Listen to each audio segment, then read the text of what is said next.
네, 우리 함께 같이 말씀 보도록 하겠습니다. 오늘 말씀은 마태복음 5장 3절의 말씀인데요. 한 절인데 우리 다 같이 우리 보도록 하겠습니다. 다 같이 읽겠습니다. 시작. 심령이 가난한 자는 복이 있나니 천국이 그들의 것이며. 아멘.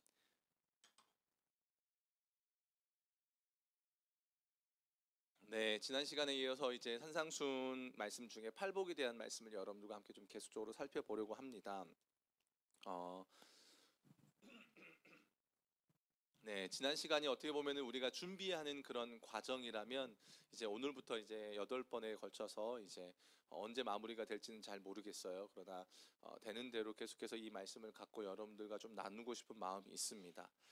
자, 오늘은 첫 번째, 심령이 가난한 자는 복이 있나니 천국이 그들의 것이며라고 말합니다. 이게 지난주에 이렇게 흐름을 여러분 머릿속에 이렇게 두시면서 말씀을 이렇게 들어보시면 이렇게 주님이 이렇게 뭘 우리에게 말씀하고 싶으신지에 대해서 여러분들이 알 수 있지 않을까 싶습니다. 마태복음 4장 끝에 가면 예수님이 이렇게 갈릴리 유대 지역에 수많은 이적을 베푸셨다고 말씀을 하세요.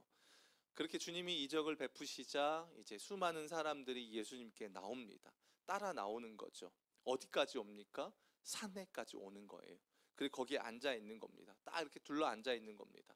그저 예수님이 입을 열어 가르치셨다라고 말하는데, 이게 입을 연다라는 게 그냥 내가 갑자기 그냥 오늘 하고 싶은 말 할 거야 이렇게 우발적으로 말한다는 뜻이 아니라요, 깊은 의지를 담아둔 겁니다. 깊은 의지를 갖고 내가 지금 무엇인가를 이야기하겠다라는 뜻입니다. 그러니까 주님이 이거를 물론 다른 복음서에는 이게 흩어져 있는 말씀을 마태는 의도적으로 이걸 모아서 지금 산상수훈이라고 이야기를 하고 있죠. 근데 어쨌든 지금 하나님 마태를 통해서 지금 예수 그리스도께서 말씀하시고자 하는 그 강조점이 뭔가를 오늘 이 산상수훈 가운데, 특별히 이 팔복 가운데 말씀하고 있다라는 겁니다.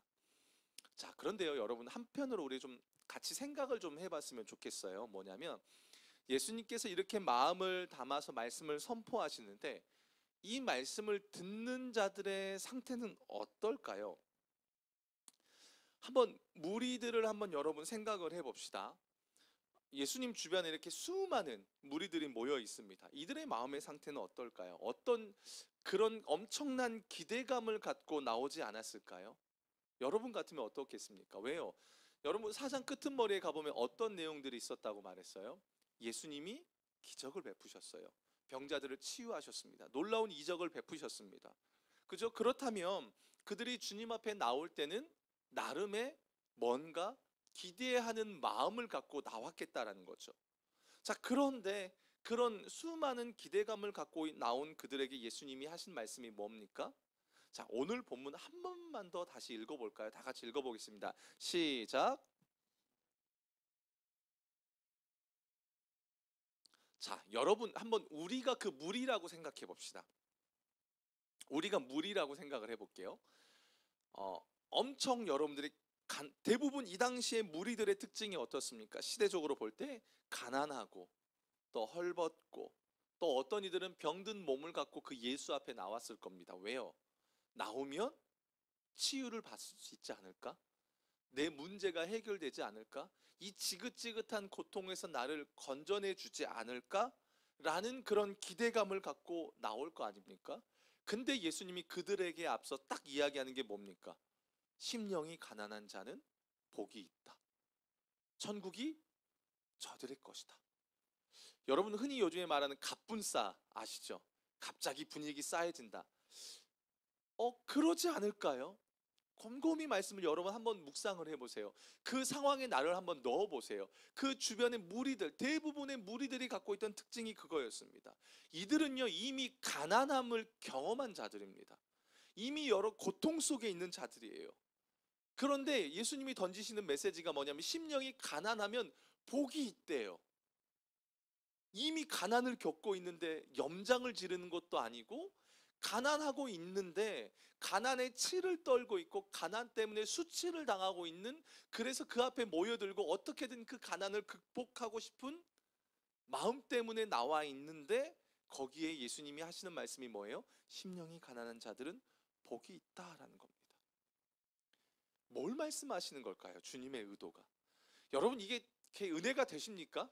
제가 지난 시간에도 말씀을 드렸습니다. 팔복이 정말 은혜가 되십니까? 이 냉정하게 이 상황들을 놓고 보면 그의 불을 지르는 거죠. 어떻게 보면 이미 가난이라는 것 때문에 비참함과 수치를 당하고 있는 그들에게 심령이 가난하다. 이게 어떻게 그들에게 복이 되냐라는 거죠. 그 말은 뭘까요? 예수님이 전하고 싶은 복의 내용과 저들이 기대하는 복과 차이가 너무 크다라는 겁니다.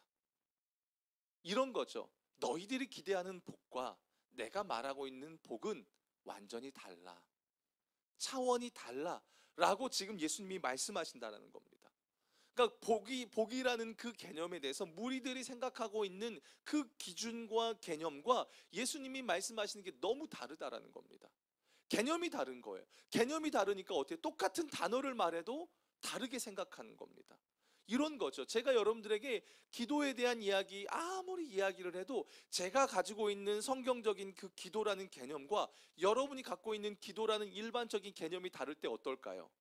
이런 거예요. 목사님이 기도에 대한 설교를 하고 났더니 성도들이 10명 10명이 다 다른 얘기를 하고 있는 거예요. 마치 그런 것 같은 겁니다. 복에 대한 개념이 전혀 다른 겁니다. 무리들이 생각하는 복은 뭘까요? 한번 여러분이 무리라고 생각을 해보십시오. 뭘까요? 여러분이 생각하는 복은 어떤 겁니까?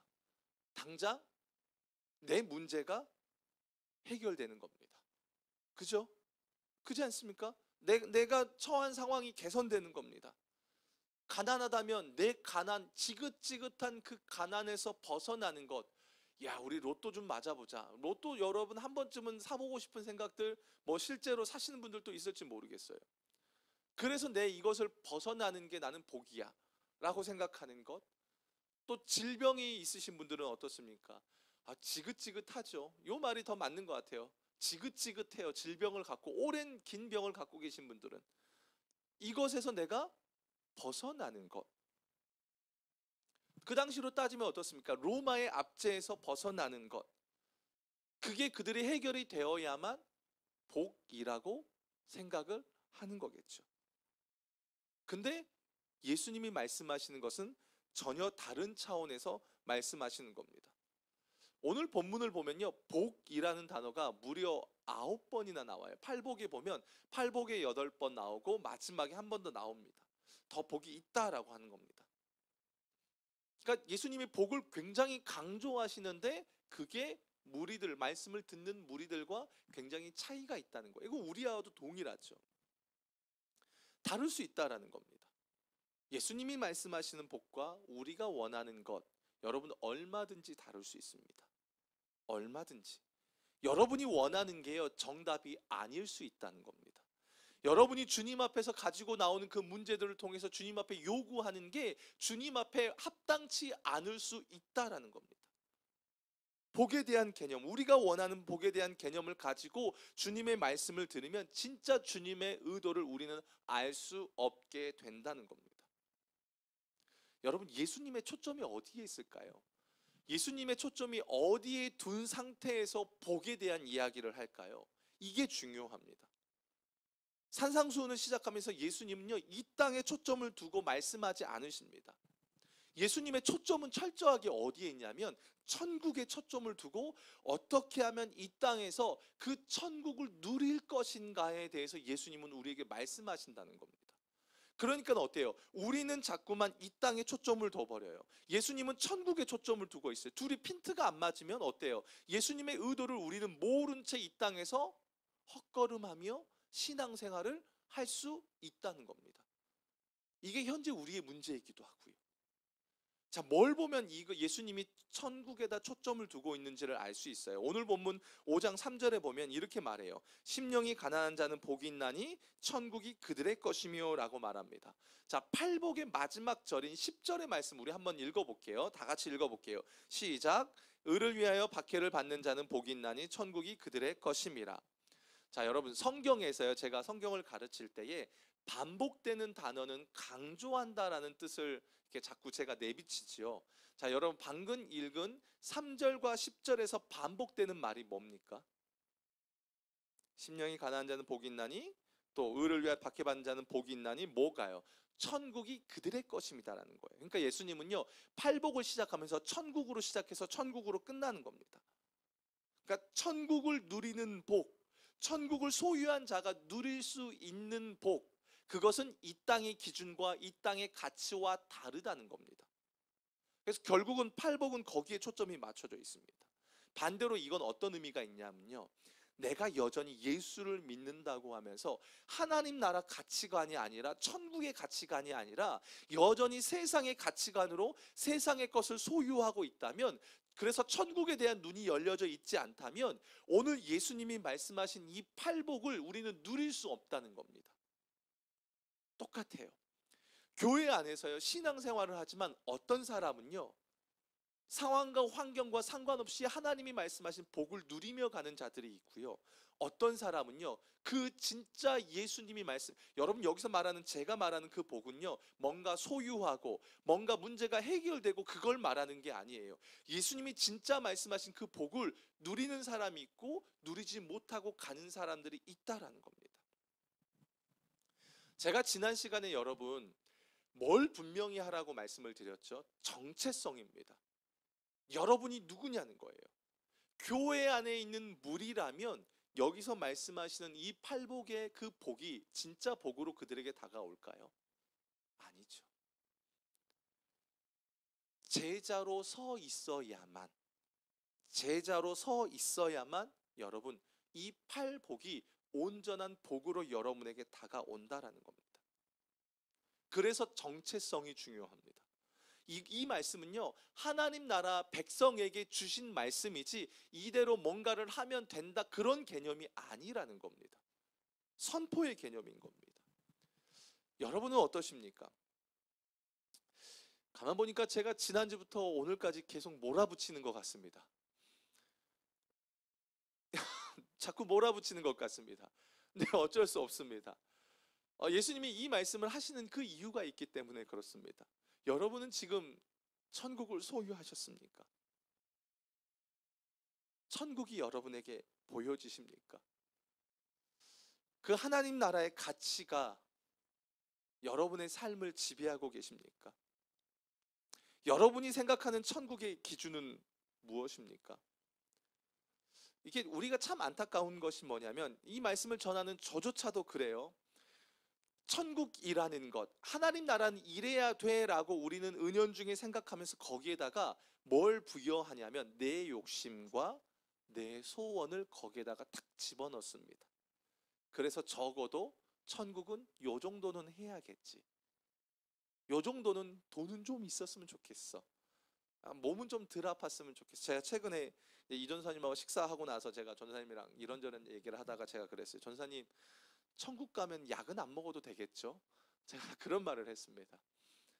약 먹는 게 지겨워요. 매번 챙겨 먹어야 되는 것, 이거 아시는 분은 아시겠죠? 맨날 챙겨 먹어야 되는 거, 약 먹는 게 싫습니다. 그 말은 뭐예요? 이런 고민을 제가 하고 있다는 건 뭡니까? 저는 늘 건강에 대한 부분이 저에게 있어서 이슈예요. 그게 제 중심 안에 있는 겁니다. 정말 중요한 이슈거든요. 건강하지 못하기 때문에 천국 가면은 하나님 나라 가치는 건강 정도는 해결이 됐으면 좋겠어. 그 당시에 오는 무리들의 마음도 그거 아니었습니까? 예수 앞에 나가면 요 정도는 해결을 받아줘야지, 예수는 요 정도는 해결을 해줘야지, 그래야 예수지. 반대로 어떻습니까? 그게 해결이 되지 못하면 예수가 아니야. 그래서 무리들의 특징이 뭐예요?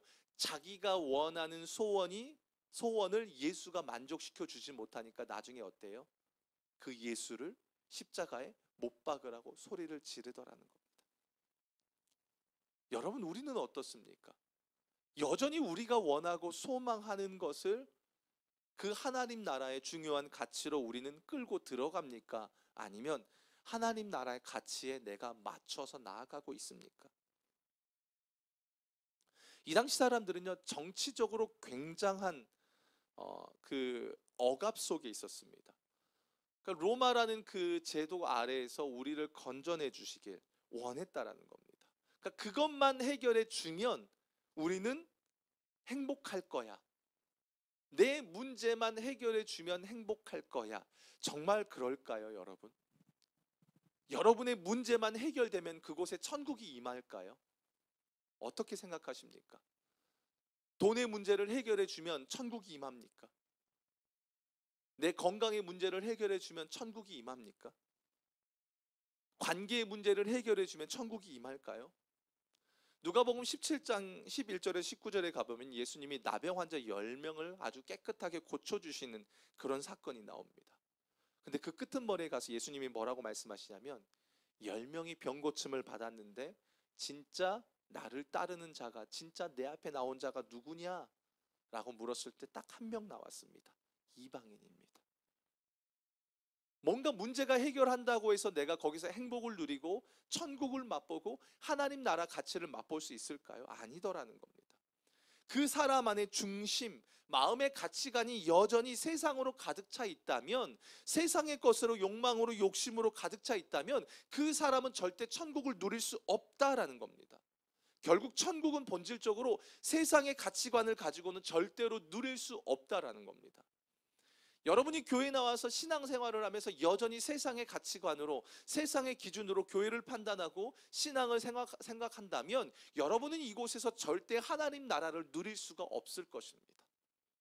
단언코 이야기할 수 있습니다. 그런 가운데 주님이 말씀하시는 거예요. 심령이 가난한 자는 복이 있나니 천국이 그들 것이다. 심령이 가난한 자가 천국이 누릴 수 있다.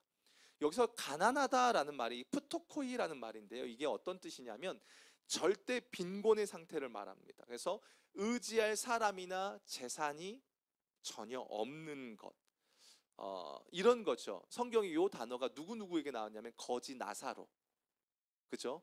아브라함 곁에 거지 나사로가 나오죠.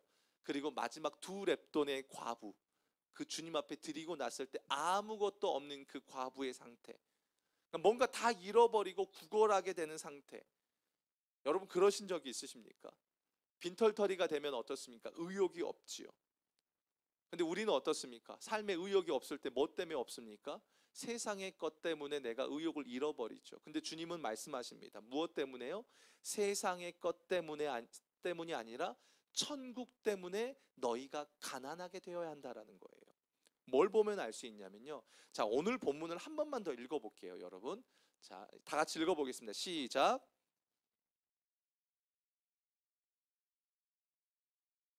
제가 조금 어려울 수 있어요. 근데 제가 왜 이렇게 풀어가는지를 여러분들이 따라오시면 알 것 같습니다. 심령이 가난한 자는 복이 있다. 천국이 그들의 것이다. 이렇게 나눠서 우리는 보통 봅니다. 그래서 우리는 이 말씀을 어떻게 해석을 하냐면 천국을 우리가 소유하기 위해서 어떻게 해야 돼요? 우리는 심령을 가난하게 해야 한다라고 우리는 이 본문을 그렇게 해석을 합니다. 이건 잘못된 해석입니다. 왜냐하면 이건 불교식 해석입니다. 불교의 특징은 뭡니까? 자기 수행이죠. 자기를 비우죠. 뭔가를 하기 위해서 무소유, 여러분 이해가 되시죠? 뭔가 천국을 소유하기 위해서 내가 일부러 심령을 가난하게 하고 나를 비우고 나를 내려놓고 내 성질을 내려놓고, 이거는 불교식 해석입니다. 이거는 바른 해석이 아닙니다. 원어를 보면 뭐라고 나오냐면 원어의 해석은 이렇게 나옵니다. 심령이 가난한 자는 복이 있다. 그 다음에 어떤 단어가 있냐면 왜냐하면이란 단어가 원어에는 들어 있습니다. 왜냐하면이 생략됐어요. 그래서 이걸 원어로 해석해 보면 이런 겁니다. 심령이 가난한 자는 복이 있다. 왜냐하면 천국이 그들의 것이기 때문이다. 천국을 이미 받기 때문이다. 천국이 내 것이기 때문이다. 나머지 팔복의 내용들도 동일해요. 왜냐하면 진짜 천국을 본 거예요. 진짜 천국을 소유한 거예요. 그러니까 이 땅의 것이요, 너무 하찮은 거예요. 너무 하찮은 거예요. 그래서 이 세상의 소망을 모두 끊어버리고 이 세상의 것으로 내가 부유해지는 게 아니라요, 오히려 이 땅의 것에 가난해지고 그냥 하나님이 채워주시는 게 너무 부유하고 그걸로 만족을 누린다라는 겁니다. 진짜 천국의 가치가 내 심령 안에 들어오니까요, 이 땅에 이런 것들이 별거 아니라는 거예요. 우리 천국 갔다 온 뭐 그런 여러 얘기 들어보면 그런다잖아요. 뭐 수많은 보석들이 길가에 막 바닥에 널려 있다잖아요. 그게 뭘 의미해요? 이 땅에서 아무리 소중하고 중요하게 여기는 가치가 천국에서는 그냥 발에 차이는 것에 불과하다라는 겁니다. 무슨 가치가 더 크다는 거예요? 천국의 가치가 크니까 심령이 가난하다는 겁니다. 제가 요즘 이제 헬스장을 한 달째 거의 지금 다녀가고 있어요. 꾸준하게 다닙니다. 나름의 운동을 열심히 하는데 제 나름대로 이제 좀 건강도 건강이고, 저는 몸에 근육이 있는 스타일이 아니어서 몸을 좀 한번 만들어 보자라는 좀 나름의 결단, 굳은 의지를 갖고 갑니다. 그러니까 키도 크고, 여기에 내가 이제 나름의 근육만 붙으면 이렇게 완성될 수 있어. 물론 패션의 완성은 얼굴이라 그래가지고 저는 완성까지는 도달하지는 못하겠지만, 그래도 내 나름대로 퍼센테이지를 올려보자 하고 제가 가요. 근데 딱 이런 거예요. 헬스장에 딱 갔는데, 와, 제가 그때 뭘 느꼈냐면요, 갔는데 키가 저보다 좀 더 커요. 제가 키가 186밖에 안 되거든요. 근데 키가 한 190은 되는 거예요. 근데 몸이, 제가 그렇게 갖고 싶은, 몸을 갖고 있는 사람 있는 거예요. 그 사람 옆에 딱 갔더니 제가 가난해지는 거예요. 이해가 되세요? 제가 아주 주일학교 방식으로 지금 설명을 드리는 거예요. 이건 겁니다. 심령이 가난한 자는 복이 있나니 천국이 그들의 것이며, 그 이야기입니다. 너무나 크고 너무나 대단한 천국의 가치가 내 안에 들어오니까 이 세상의 것에 대해, 우리 어떻습니까? 이 세상의 것에서 얼마나 목이 메입니까? 이거 당장 안 주면, 이거 없으면 우리는 죽을 것 같고 아등바등 하는 것, 이게 솔직히 우리의 이야기이지 않습니까? 근데 그게 아니다라는 겁니다. 우리는 그래서 꼭 어떻습니까? 내 그 문제, 꼭 이것만 하는 요 문제가 해결이 돼야만 천국을 누릴 수 있다라고 생각합니다. 죽을 것 같은 문제가 해결이 돼야만 하나님 나라가 임하고 거기에 천국이 임한다라고 생각을 합니다.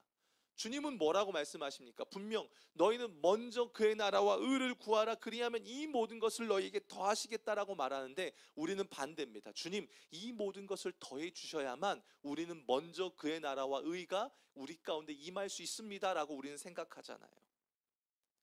순서가 바뀌면 안 됩니다. 순서가 바뀌면 기독교는 자칫 잘못하면 샤머니즘이 되고 불교가 될 수 있습니다. 이거 굉장히 무섭습니다. 그래서 우리는 뭐예요? 뭔가를 얻기 위해서, 복을 얻기 위해서 우리는 마치 신앙생활하며 달려가잖아요. 아닙니다. 예수를 믿은 것 자체가 복이잖아요. 아니십니까, 여러분? 예수를 믿은 것 자체가 복이기 때문에 복을 얻은 자답게 살아가는 게 천국 백성이 이 땅에서, 죄악된 이 땅에서 살아가야 될 삶의 모습이라는 겁니다. 주님은 우리에게 분명히 말씀하십니다. 너희 안에 천국이 경험되어지고 너희가 천국을 소유하면 너희가 이 땅에 살아갈 때에 세상의 것이 너희를 채우는 삶이 아니라 하나님으로부터 오는 은혜와 자비가 너희의 삶을 채울 거야. 그래서 이 땅을 향해서 너희는 가난하게 살아도 돼. 겸손하게 살아야 돼. 이렇게 말씀하시는 겁니다. 여러분, 제가 지난 시간에 말씀드렸잖아요. 산상수훈은요, 천국 백성을 향해 선포된 말씀이라는 겁니다. 우리가 간혹 금요 성령 집회 때 간증을 듣습니다. 믿음으로 살아오신 분들의 이야기를 들으면 공통점들이 있습니다. 똑같이 고난과 고통의 문제를 겪습니다. 근데 그분들의 이야기에 공통된 것이 뭐냐면, 그것이 이결돼서 내가 뭔가 이제 문제가 해결돼서 복을 누렸더라, 그것이 아니라 고난과 고통 속에 있을 때 그들은 그곳에서 먼저 천국을 경험합니다. 먼저 하나님 나라를 경험합니다. 고난과 고통 속에서도 여전히 내가 하나님 백성이고 여전히 하나님이 나를 붙들고 계신다는 것을 그들이 발견합니다. 그렇기 때문에 그러고 나니까 그들에게 주어진 삶이 별로 중요하지 않다라는 거예요. 문제가 여전히 해결되지 못하더라도, 여전히 고통을 안고 고난을 안고 가더라도, 가난이 여전히 문제가 되더라도 그들에게 있어서는 천국을 경험하고 하나님을 경험하고 나니까 그것이 그들의 삶을 좌지우지하는 문제가 되지 않더라라는 거예요. 그 간증의 핵심이잖아요. 근데 우리는 어떻습니까? 간증이 저는 불편해요. 한편으로는 대부분의 간증이 뭐예요? 결국은 뭡니까? 나 잘 됐어. 다 잘 됩니까? 솔직히 말하면 여러분, 아니잖아요. 아니잖아요. 그게 아니라는 겁니다. 문제가 해결되지 않으면 우리는 그러면 그거는 복이 아닙니까? 건강이 낫지 않았어. 그럼 여기 있는 분들은 다 여러분 하나님을 경험하지 못한 분들이네요. 다 저주받은 분들이네요. 아니라는 거예요. 자꾸만 우리는 뭔가 그것으로 해결되는 것으로만 생각하는데 그렇지 않다라는 겁니다. 주님은 먼저 누리고 있느냐, 소유하고 있느냐라는 겁니다. 그것이 너의 삶을 지배하고 있느냐, 천국의 가치가 지배를 하고 있느냐, 그렇다면 우리의 삶은 여전히 다르다라는 겁니다. 여러분, 그럼 어떻게 해야 우리는 천국을 볼 수 있을까? 이게 문제겠죠. 이게 문제겠죠. 왜냐하면 천국을 경험하지 못하면 이 땅에서 우리는 가난하게 살 수가 없기 때문입니다. 어떻게 해야 천국을 볼 수 있을까요? 딱 하나인 것 같습니다. 여러분이 그토록 소중하게 여기고 붙잡고 있던 것들을 내려놔야만, 여러분이 이거 정도는 된 천국에 있어야 된다라고 생각하는 여러분의 그 기준을 내려놓아야만 진짜 하나님이 보여주시는 천국이 여러분 안에 보여지게 될 줄로 믿습니다. 내가 주인 삼고 있던 것들, 최소한의 우리 마지노선이 있잖아요. 요 정도는, 그것마저도 내려놓을 때 여러분, 그 크신 하나님의 천국이 여러분의 삶에 경험된다라는 겁니다. 말씀을 통해서 한번 볼까요? 우리 창세기 13장의 말씀을 한번 보도록 하겠습니다. 13장 8절에서 11절입니다. 함께 볼게요. 시작.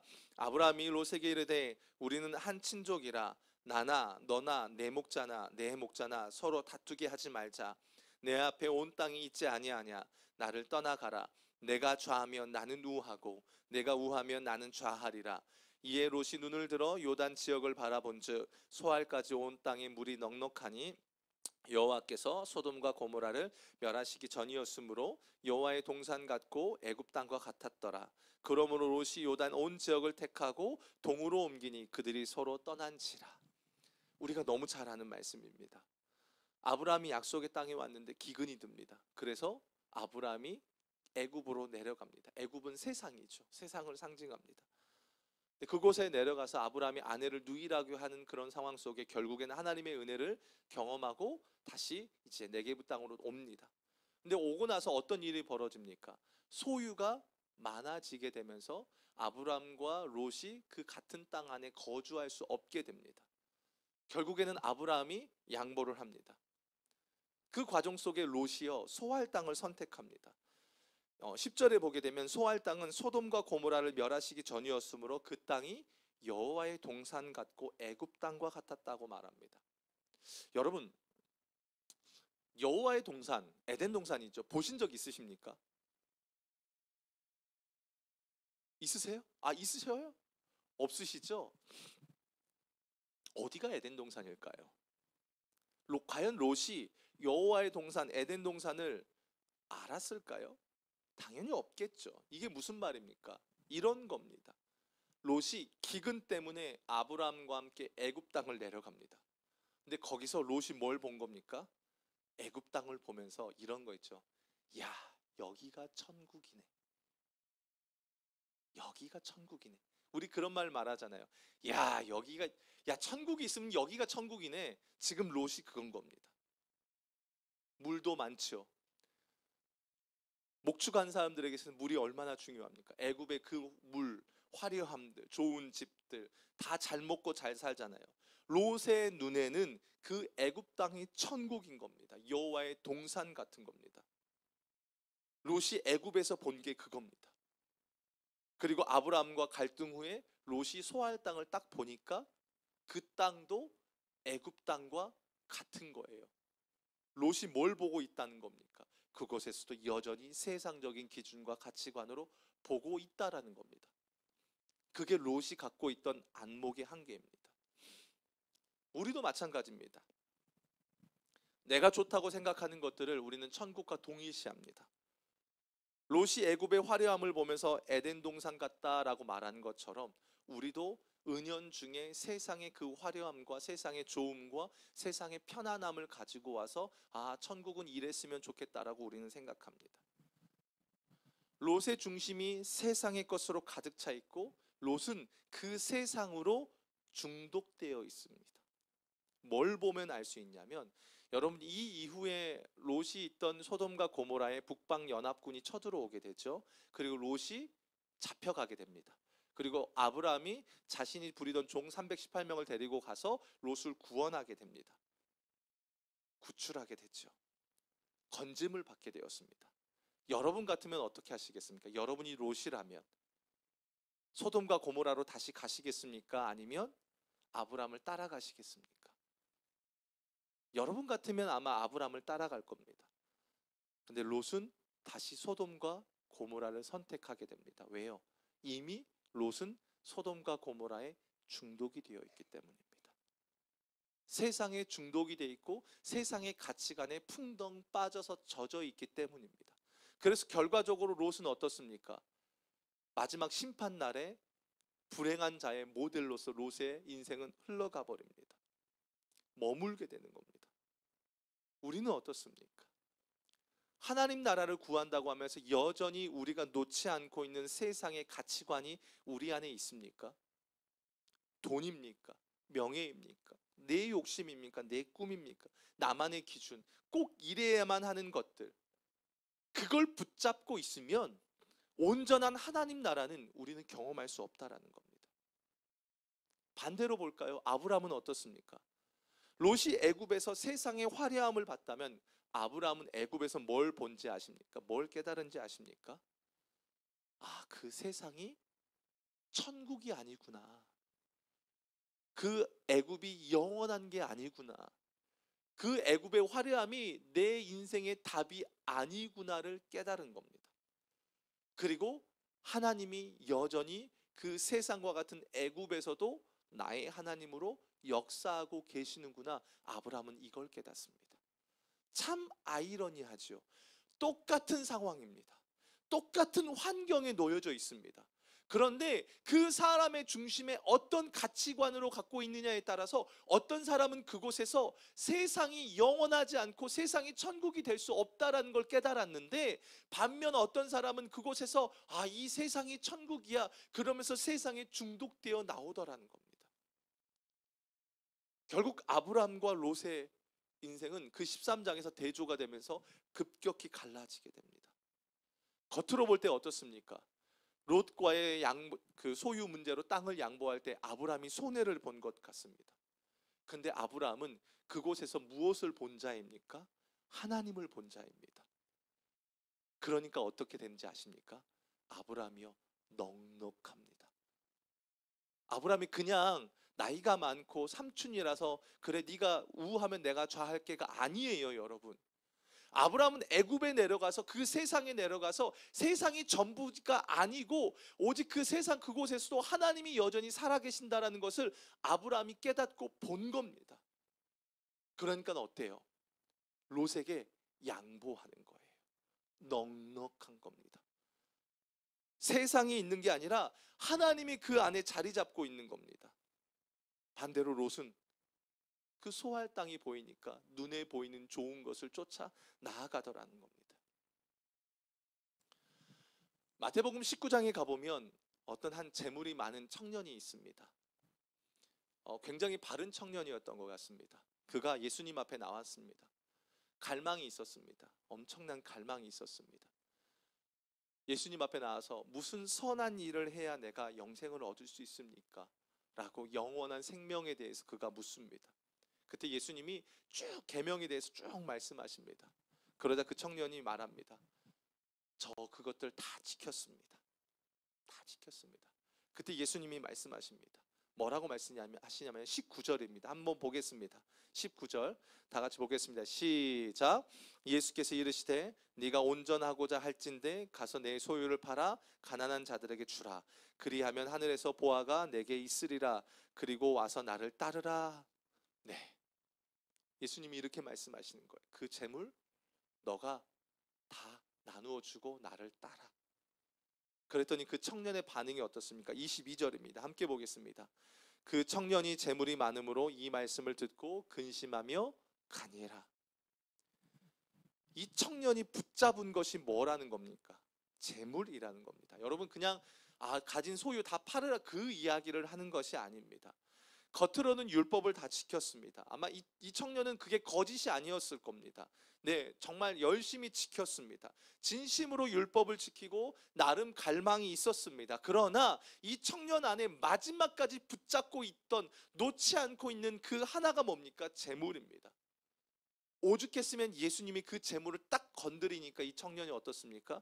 근심하고 예수님 곁을 떠나버리는 겁니다. 우리도 마찬가지입니다. 이것은 십자가 복음과도 깊이 관련되어 있는 겁니다. 내가 복음 앞에 섰을 때, 내가 하나님 앞에 섰을 때 여전히 붙잡고 있는 천국의 그 가치보다 더 소중하게 여기고 있는 중요한 가치가 있다면 우리는 이 청년과 같은 삶이 될 수 있다라는 겁니다. 두려운 겁니다. 어떤 사람에게 그게 돈일 수 있습니다. 어떤 사람에게 명예일 수도 있습니다. 어떤 사람에게 건강일 수도 있습니다. 또 어떤 사람에게는요, 자기 자신일 수도 있습니다. 사람이 참 무섭습니다. 얼마나 무섭냐면 내가 붙잡고 있는 그것을 통해서요, 어떻게든 만족을 얻고 싶어 합니다. 내가 돈을 붙잡고 있으면 그 돈 때문에 만족을 얻고 싶어 합니다. 돈을 통해서, 가족을 통해서, 자녀를 통해서. 근데 예수님 말씀하십니다. 그게 천국의 걸림돌이 된다라고 말합니다. 지난 시간에 제가 제자와 무리를 비교했습니다. 무리의 특징이 뭐라고 그랬죠? 현상을 보고 자신의 이익과 목적을 위해 예수를 쫓는 자라고 이야기했습니다. 이익이 없으면 예수를 부인합니다. 반면 제자들의 공통된 특징이 뭡니까? 이겁니다. 마태복음 4장 20절입니다.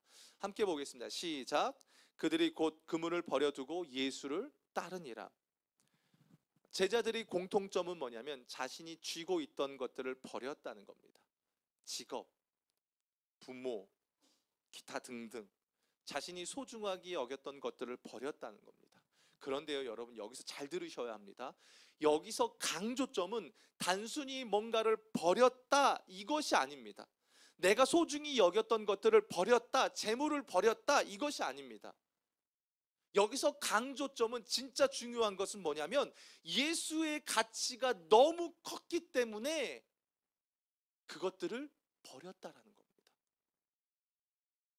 천국의 가치가 너무 컸기 때문에 이 땅의 것들을 버릴 수 있다라는 겁니다. 예수가 너무 크고 예수가 답이고 예수가 유일한 소망이 된다는 걸 알기 때문에 그동안 자신 전부라고 여겨왔던 것들, 그것들을, 손에 쥐고 있던 것들을 얼마든지 내려놓을 수 있다는 거예요. 무엇이 더 크기 때문에? 예수의 가치가 더 크기 때문이라는 겁니다. 사랑하는 여러분, 요즘에 여러분이 스트레스를 받고 있는 게 무엇입니까? 스트레스를 받고 있는 게 있다는 것은 여러분이 그걸 계속 움켜쥐고 있다는 뜻도 됩니다. 무엇 때문에 힘드십니까? 그것은 여러분이 움켜쥐고 있는 게 그거라는 겁니다.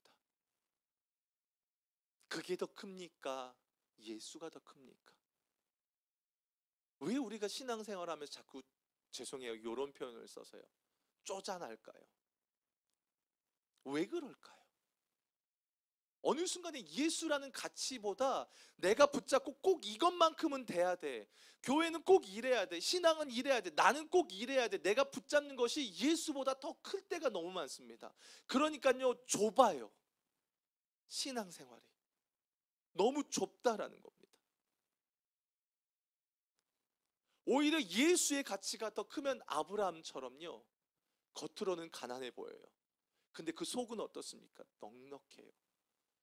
아브라함 안에 비록 절망이었고 자신의 연약함이고 믿음이 없어서 애굽으로 내려갔지만 그곳에서 여전히 자신이 믿는 하나님이 자신의 하나님이고 살아계신 하나님이고 세상이 전부가 아니라는 걸 깨닫고 나니까는 아브라함이 어떻습니까? 더 넉넉해지는 겁니다. 그가 천국을 소유한 자로서 이 땅의 것에 대해서 넉넉하게 반응할 수 있는 것처럼 우리는 어떻습니까? 여러분에게 무엇이 더 큽니까? 어떻게 해야만 우리는 천국을 경험할 수 있을까요? 어떻게 해야만 내 안에 그 하나님 나라가 임할 수 있을까요? 그걸 내려놓는 겁니다. 그걸 흔히 우리가 말하는, 우리 교회식으로 말하면 이겁니다. 나는 죽고 예수가 사는 겁니다. 나는 죽는 겁니다. 내 것이 죽는 이유가 뭡니까? 내 것 너무 가치가 없는 겁니다. 내가 붙잡고 소유하고 싶고 내가 누리고 싶은 게 너무 별것이 없는 겁니다. 제가 요즘에 뭐 하나에 딱 꽂힌 게 하나 있습니다. 자꾸 그걸 이렇게 어떤 한 물건을 한 6년, 7년을 썼어요. 제가 6년, 7년 물건을 쓰면 나름 오래 쓴 거잖아요. 근데 뭔가를 하나 바꾸고 싶은 거예요. 그래가지고 사전 예약을 딱 했어요. 그러고 나는데 그날 밤에 기도하는데 주님이 그게 그렇게 좋더냐? 그러시는 거예요. 그 다음날 가서 취소했어요. 하나님, 이거 별거 아닌데 왜 이럴까요? 제 안에 욕심이 너무 많은 거예요. 누리고 싶은, 인정받고 싶은 우리의 모습 아닙니까? 사랑하는 여러분, 곰곰이 한번 요 말씀을 갖고 우리가 한 번 더 생각을 해볼게요. 이건 겁니다. 왜 하나님이요 이 땅에서 우리에게 고난을 주실까요? 왜 우리 뜻대로 이 땅의 문제들이 다 해결이 안 될까요? 저는 솔직히 고난을 피하고 싶은 사람 중에 한 명입니다. 없었으면 좋겠습니다. 이제는 아픈 걸로 좀 이렇게 뭐 안 했으면 좋겠고, 그래서 제 소망 중에 하나가 잘 죽는 겁니다. 그랬더니 신 목사님이 젊은 사람이 벌써부터 그딴 기도하냐고 막 뭐라고 등짝을 한 대 때리셨어요. 근데 진짜로 그래요. 그 말은 뭐예요? 근데 그걸 제가 그 얘기를 듣고 곰곰이 생각을 해보면 뭐예요? 이게 제가 붙잡고 있는 거예요. 고생하고 싶지 않은 거예요. 근데 한편으로는요, 제가 폐결핵을 걷고 그때 이제 말기까지, 그 중기에서 말기까지 가면서 죽음에 대한 거를 그때 심각하게 고민하고 나서 깨달은 게 한 가지가 있어요. 제가 그게 지금 제 인생의 목회를 하는데 가장 중요한 것 같았어요.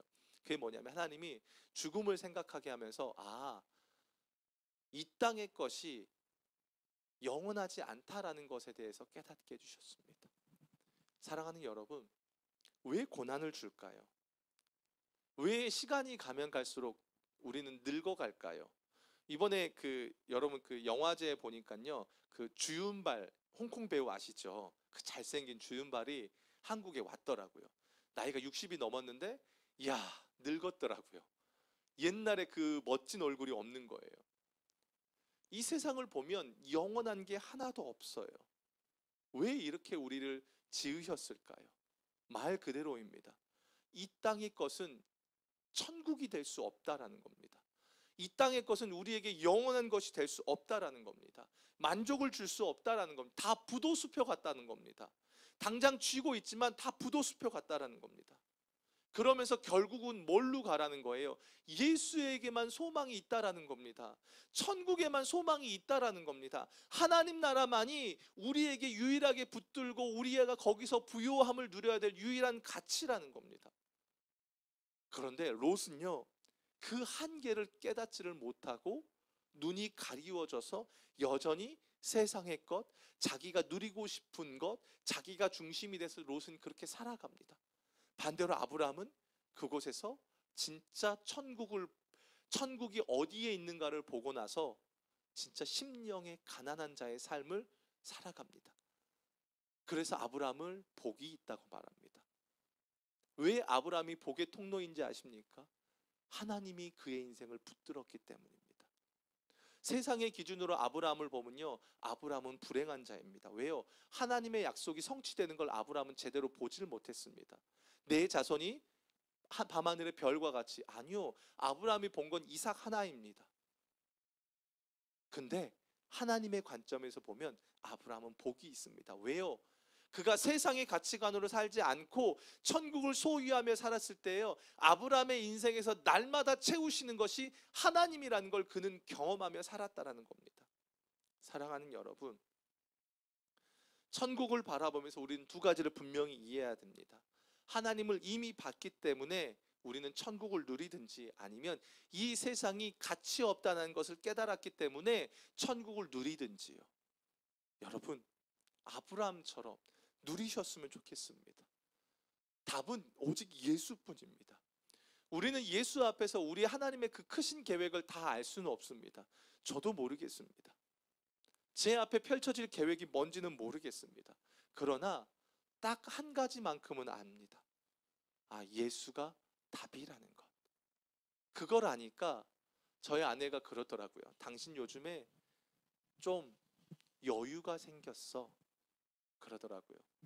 한 성도님하고 이야기를 나누는데, 목사님 그거 아세요? 그러더라고요. 좀 창피했는데, 목사님 처음에 교회에 오셨을 때 되게 조급해 보이셨어요. 그때 그랬었어요. 갈 바를 몰랐거든요. 물론 지금도 갈 바를 몰라요. 지금은 조금 여유가 있어요. 왜냐하면 내 안에 예수가 보이니까요. 그래서 크고 작은 것에 시시비비를 나누고 싶지 않아요. 조금 넉넉하게 가고 싶어요. 사랑하는 여러분, 보여지십니까? 여러분 안에 천국이 임하고 계십니까? 천국의 가치가 여러분에게 얼마나 크게 작동하고 계십니까?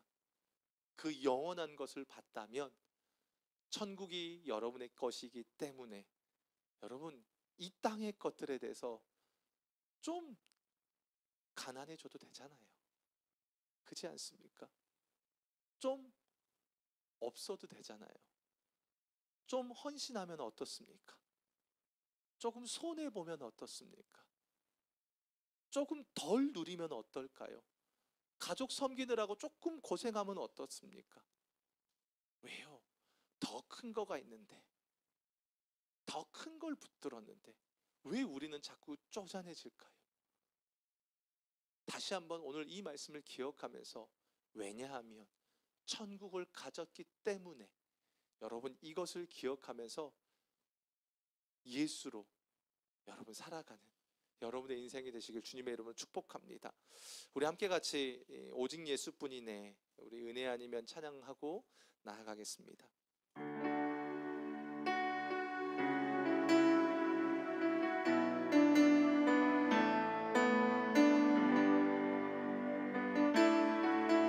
우리 함께 같이 고백하겠습니다. 은혜 아니면 살아갈 수가 없네. 은혜 아니면 살아갈 수가 없네. 호흡마저도 다 주의 것이니 세상 평안과 위로 내게 없어도 예수, 오직 예수뿐이네. 은혜 아니면 살아갈 수가 없네. 아멘. 은혜 아니면 살아갈 수가 없네. 호흡마저도 다 주의 것이니 세상 평안과 위로 내게 없어도 예수, 오직 예수뿐이네. 크신 계획, 크신 계획 다 볼 수도 없고 작은 고난에 지쳐도 주께 묶인 나의 모든 삶 버티고 견디게 하시네. 크신 계획 다 볼 수도 없고 크신 계획 다 볼 수도 없고 작은 고난에 지쳐도 주께 묶인 나의 모든 삶 버티고 견디게 하시네. 은혜 아니면 살아갈 수가 없네. 나의 모든 것 다 주께 맡기니 참된 평안과 위로 내게 주신 주 오직 예수뿐이네. 여러분, 마지막 가사처럼요, 참된 평안과 위로를 어디서 얻으십니까? 오늘 말씀을 하고 있습니다. 마태복음 5장 3절에 보면 천국에 모든 초점을 맞추고 있습니다. 여러분의 시선은 지금 어디를 향해 계십니까? 내가 먹고 사는 것, 아니면 여전히 나를 괴롭히는 그 문제에 함몰되어 계십니까? 아니면 세상의 것에 여전히 중독되어 계십니까? 이 시간 우리 좀 같이 기도할 때예요. 하나님, 나에게 천국을 바라볼 수 있는 눈이 열리게 해주십시오. 그래서 이 땅의 것에 빼앗겼던 내 시선을 하나님, 내가 다시 천국으로 돌리게 해주십시오.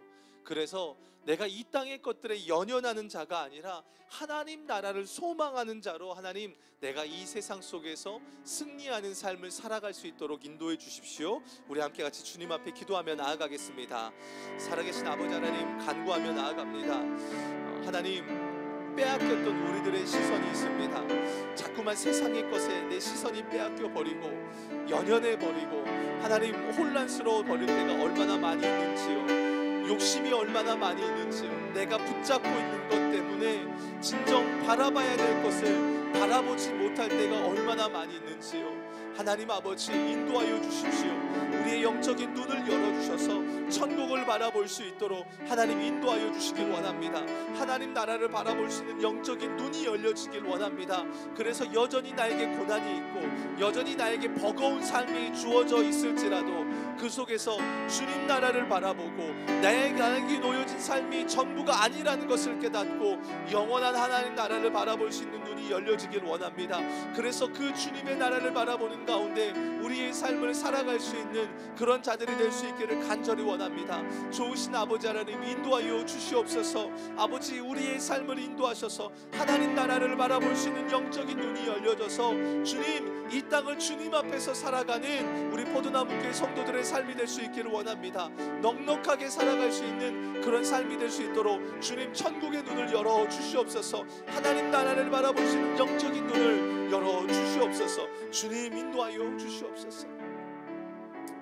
우리 이 시간 내가 주인 삼고 있던 것들을 좀 내려놓았으면 좋겠습니다. 하나님 나라 신앙이 중요하다고 이야기하면서도 우리는 여전히 이것만큼은 안 된다라고 생각하는 것들이 있습니다. 돈, 명예, 다른 어떤 것들이 있을 것입니다. 예수보다 더 중요하게 여기는 가치가 있다면 그게 설령 자녀이고 부모일 수도 있습니다. 그럴 때 주님은 분명히 말씀하십니다. 예수보다 더 큰 가치가 없다고 말합니다. 이 시간 기도할 때 주님, 예수가 내 인생의 최고의 가치가 되게 해주십시오. 그 최고의 가치를 소유한 자로 살아가게 해주십시오. 그것을 붙잡고 살아가는 내 삶이 되게, 예수로 승리하는 삶이 되게 해달라고 우리 한번 주여 한번 외치고 기도하겠습니다. 주여, 하나님 아버지, 이 시간 기도합니다. 예수를 내 인생의 최고의 가치로 하나님 내가 여기며 살아가는 자의 삶이 되길 원합니다. 그 예수보다 큰 가치가 어디가 있을까요? 하나님, 살아가지 잘 못할 때도 있고 넘어질 때도 있습니다. 그러나 분명히 깨닫게 하길 원합니다. 하나님, 내가 쥐고 있던 것들, 내가 주인 삼고 있던 그 모든 것들을 내려놓길 원합니다.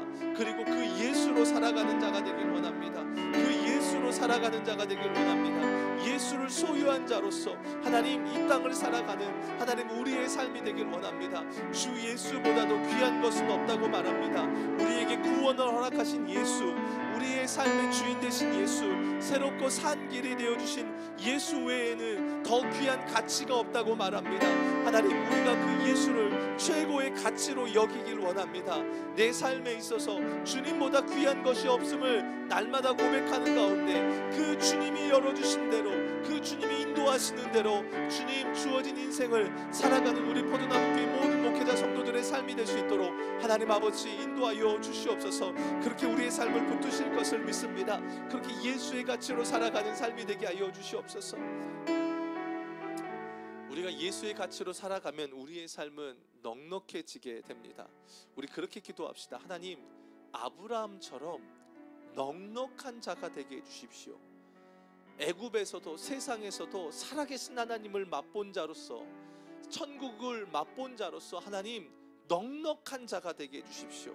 하나님, 이 땅의 것들에 대해서 여유 있게 넉넉하게 연연하지 않는 자로서, 천국을 소유한 자로서 오히려 이 땅에서 심령의 가난함을 누리며 오직 하나님이 채워주시는 것으로 살아가는 내 삶이 되게 해달라고 우리 함께 같이 주여 한번 외치고 기도하며 나아가겠습니다. 주여, 하나님 아버지, 시간 간구하며 나아갑니다. 주님, 천국을 소유한 자로서 아브라함처럼 넉넉하길 원합니다.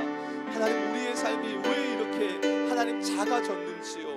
하나님 아버지, 하나님 세상의 것을 보다 보면 우리의 삶은 더 조급해지고, 세상의 삶을, 세상의 것을 보다 보면, 붙잡다 보면 우리의 삶은 더 넉넉하지 못할 때가 많습니다.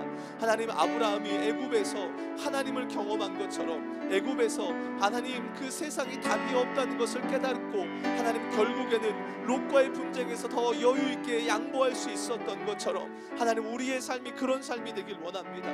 넉넉하길 원합니다. 천국을 소유한 자답게 넉넉하게 살아가길 원합니다. 천국을 소유한 자답게 하나님 넉넉하게 주님 앞에서 그렇게 살아가기를 원합니다. 하나님, 어떤 문제들이 있을 때마다 주님을 최고의 가치로 여기는 자답게 아버지 양보할 수 있고 또 여유 있게 반응할 수 있는 우리들의 삶이 되길 원합니다. 주여, 주여, 그러기 위해서 주님의 크기가 우리의 삶에 더 커져야 될 줄로 믿습니다.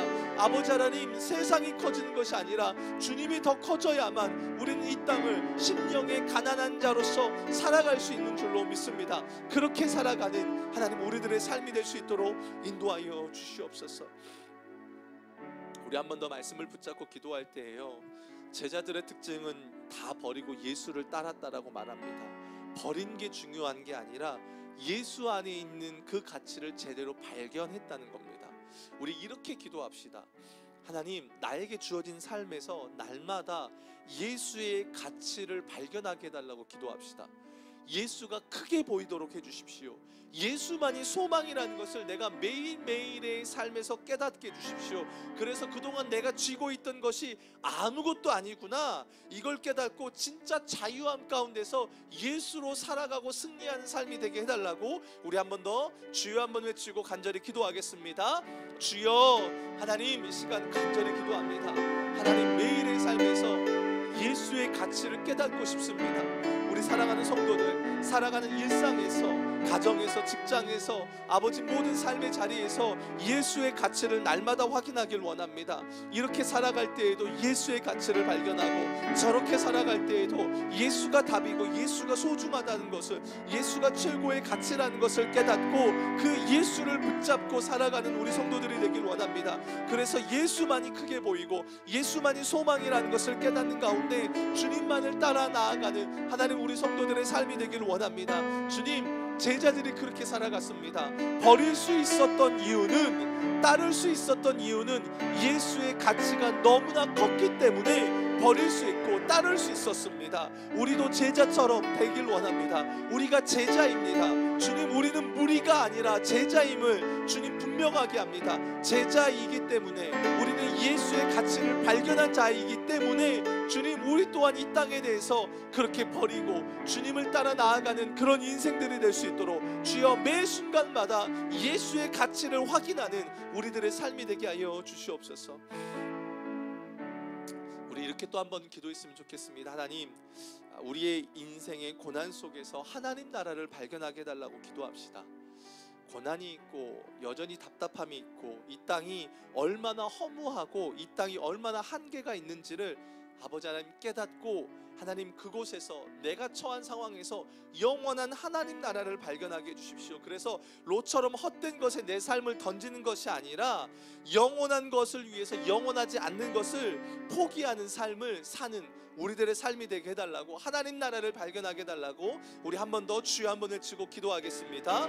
주여, 하나님 간구하며 나아갑니다. 영원한 것을 발견한 자가 되길 원합니다. 때로는 힘들고 낙심되고 그 속에서 하나님 이 땅의 것이 영원하지 않다는 것을 깨닫고 영원한 하나님 나라가 있다는 것을 깨닫으며 달려나아가는 우리 포도나무교회 성도들이 되길 원합니다. 그래서 주어진 삶이 어떠하든 그 속에서 영원한 하나님 나라의 가치를 발견하고 하나님 롯처럼 살아가는 삶이 아니라 아브라함처럼 살아가는 삶이 되길 원합니다. 심령이 가난한 자로 살아가길 원합니다. 주님을 바라보며 더 주님 앞에 살아가는 그런 삶이 되기를 간절히 원합니다. 하나님, 우리 사랑하는 성도들이 고난 속에서도 천국을 발견하길 원합니다. 고난 속에서도 하나님 나라를 발견하길 원합니다. 그래서 그곳에서도 영원히 통치하시는 주님을 바라보는 가운데 이기고 승리하는 그런 삶을 살아가는 우리 포도나무교회 모든 성도들의 삶이 될 수 있도록 주여 인도하시고 역사하여 주시옵소서. 우리 교회를 위해서 기도했으면 좋겠습니다. 우리 시편 매일 말씀 기도를 계속해서 하고 있는데요, 여러분 기도할 때 좀 그렇게 기도했으면 좋겠습니다. 주님, 이 시편의 말씀을 통해서 우리가 하나님과 동행하게 해주십시오. 그리고 하나님과 동행하는 것이 곧 우리의 삶의 변화이겠죠. 주님을 닮아가게 해주십시오. 그래서 모든 목회자 성도들이 시편 매일 말씀 기도를 통해서 하나님을 더 크게 알아가고 그 하나님을 닮아가는 삶을 살아가는, 그래서 우리 포도나무교회 성도들이, 모든 목회자 성도들이 그리스도의 인격을 닮아가는 포도나무교회 성도들 되게 해달라고 우리 주여 한번 외치고 우리 모두를 위해서 같이 기도하겠습니다. 주여, 하나님, 매일 말씀 기도를 하고 있습니다. 하나님을 알고 싶습니다. 하나님이 어떤 분인지를 알길 원합니다. 그러면서 주님, 이 말씀을 통해서 주님과 동행하길 원합니다. 아침에 묵상하고 점심때 점검하고 또 하루를 마무리 지을 때 말씀으로 시작해서 말씀으로 끝나는 우리의 삶이 되길 원합니다. 그렇게 말씀을 통해서 주님과 동행하는 가운데 우리의 삶이 그 주님을 닮아가길 원합니다. 주님의 인격을 닮아가고 주님을 품어가고 주님 앞에 서서 나아가는 그런 삶이 되기를 원합니다. 하나님 아버지, 도와주시옵소서. 그렇게 주님을 닮아가는 자들이 되기를 원합니다. 시편 매일 말씀 기도, 하나님 아버지, 얼마나 귀한지요. 시편 기자가 고백한 그 하나님의 고백이 우리의 고백이 되길 원하고, 시편의 말씀이 내 말씀이 되길 원하고, 오늘 하루 부를 나의 노래가 되기를 원합니다. 사랑하는 우리 모든 포도나무교회 성도들이 아침 저녁으로 그 말씀을 묵상하는 가운데서 저들의 삶에 그 주님을 향한 노래와 고백이 삶으로 되어지고 열매로 맺혀질 수 있도록 하나님 아버지 인도하여 주시옵소서. 오늘은 또 열방을 위해서 좀 특별히 좀 같이 기도했으면 좋겠습니다. 이스라엘과 하마스, 팔레스타인 하마스와의 그 전쟁이 지금 계속 심각하게 흘러갑니다. 우려가 되는 것은 지금 계속적으로 다른 주변의 나라들과의 연관이 되어져 가고 있다는 겁니다. 자칫 중동 전쟁으로 이어져서도 안 될 것입니다. 속히 이 전쟁이 멈춰지게 해주십시오. 그리고 포로로 잡혀갔던 자들이 속히 풀려나고 일반 사상자들이 벌어지지 않도록, 희생자들이 벌어지지 않도록 하나님 속히 이 가운데 모든 분열을 일으키고 전쟁을 일으키는 모든 어둠의 권세가 물러가고 하나님 속히 전쟁이 멈춰서 평강이 임하게 해주십시오. 우리 한 번 더 이 열방을 위해서, 우리 전쟁의 멈춤을 위해서 우리 함께 같이 주여 한번 외치고 기도하겠습니다. 주여, 하나님 아버지, 이스라엘과 하마스와의 전쟁을 놓고 기도합니다. 하나님, 계속적으로 전쟁이 확산되지 않도록 주여 인도하여 주시길 원합니다. 하나님 아버지, 아버지 하나님, 그 가운데 전쟁을 조장하는 모든 어둠의 권세가 떠나가게 하여 주시길 원합니다. 주여, 모든 어둠의 권세가 떠나가고 하나님 아버지, 그 전쟁 가운데서 아버지 속히 전쟁이 멈춰지고 평화가 있게 하여 주시고 하나님, 포로로 잡혀갔던 자들이 풀려나고 더 이상 아버지 희생자들이 생겨나지 않도록 주여 인도하여 주시길 원합니다.